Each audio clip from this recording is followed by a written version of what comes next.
લોકોને જેટલા માર્યા, લોકોને જેટલી છેતરપિંડી કરી, જેટલું માંસ મટન ખાધું, જેટલા દારૂ પીધા, મારી માને હેરાન કરી, મારા બાપને હેરાન કર્યો, મારી વહુને મારી, બધું બેઠા બેઠા પોકાર થાય અંદરથી.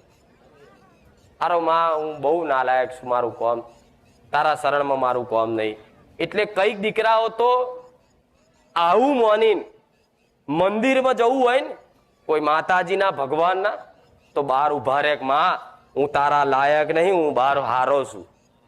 કઈક સેવા તમારા જેવા કઈક ઘેર બેઠા કે આવું વિચારે કે મારી હું તારા લાયક નહીં, તારા ધામે બેહવાનો. પણ હું એવું કહું છું, મારા સાનિધ્યમાં આવી અને ગમે તેલા ખરાબ કર્મો, ગમે તેલા પાપ, ગમે તેલા ખૂન કર્યા હોય ને તો ચિંતા ના કરજો, મારો રોમ બેઠો છે, બધા પાપ મુક્ત કરી આલી છું મેલડી. મારો રોમ જાગતો બેઠો છે. તમને એક વખત નાભીથી કદાચ